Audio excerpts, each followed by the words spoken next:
మాజీ సీఎం కేసీఆర్ మార్గంలోనే సీఎం రేవంత్ రెడ్డి నడవక తప్పదని భారత ఎమ్మెల్యే కేపీ వివేకానంద అన్నారు.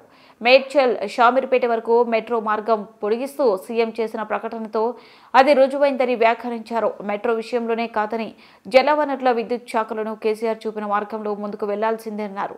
తెలంగాణ భవన్లో నిర్వహించిన మీడియా సమావేశంలో ఆయన మాట్లాడారు. మేడ్చల్ షామీర్పేట వరకు మెట్రో మార్గం పొడిగించాలని రాష్ట్ర ప్రభుత్వం నిర్ణయించడం విజయమని వివేకానంద అన్నారు. ఈ మార్గాల్లో పనులను మొదటి ప్రాధాన్యంగా పెట్టుకుని పూర్తి చేయాలని కోరారు. ఎప్పటిలోపు పూర్తి చేస్తారో చెప్పాలని డిమాండ్ చేశారు. కాంగ్రెస్ ప్రభుత్వం అధికారంలోకి వచ్చాక రాయదుర్గం నుంచి శంషాబాద్ కు ప్రారంభమైన పనులను రద్దు చేశారని ఆక్షేపించారు. అన్ని నిర్ణయాలు కూడా తిరోగమన నిర్ణయాలే, అన్నీ కూడా తుగ్లక్ నిర్ణయాలే. వారు తీసుకున్న ప్రతి నిర్ణయం ప్రజల నుంచి వ్యతిరేకత, ప్రజల నుంచి ఆందోళనలు వచ్చినటువంటి సందర్భాల్లో వాటిని చక్కదిద్దే ప్రయత్నం చేయక డైవర్షన్ పాలిటిక్స్ కూడా చేసిన సంగతి మనందరం కూడా సంవత్సరం కాలం పాటు చూసాం. దానికి ఒక బెస్ట్ ఎగ్జాంపులే నిన్న నూతన సంవత్సరం సందర్భంగా వారు ప్రకటించిన నిర్ణయం స్పష్టంగా అర్థమవుతా ఉంది.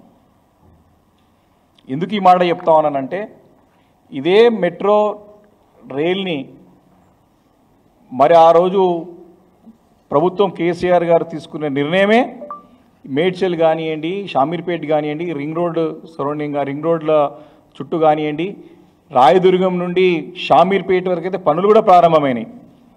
వీటన్నిటిని రద్దు చేస్తూ కేసీఆర్ గారు నిర్ణయం అంటే ప్రభుత్వం తీసుకున్న నిర్ణయాలని తప్పుబడుతూ కక్షపూరితంగా ప్రజలని ఇబ్బంది పెట్టే రకంగా తన కక్ష తీర్చుకోవడానికి తెలంగాణ రాష్ట్రాన్ని అభివృద్ధిని కుంటుపడే విధంగా నిర్ణయాలు తీసుకొని సంవత్సరం కాలం పాటు అంతా కూడా కాలయాపన చేసి ఇదే ప్రయత్నంలో వారు నిమగ్నమై ఉన్నారు. మళ్ళీ వారి తప్పును సరిదిద్దుకునే ప్రయత్నంలో భాగంగా నిన్న గతంలో ప్రభుత్వం తీసుకునే నిర్ణయాలనే వాటిని వ్యతిరేకించి వాటిని క్యాన్సిల్ చేసి మళ్ళీ నిన్న వారు తీపి కబూరు అని చెప్పేసి మళ్ళీ కేసీఆర్ గారు తీసుకున్న నిర్ణయాన్ని పాటించక తప్పలేదు. గౌరవ మా పార్టీ అధినేత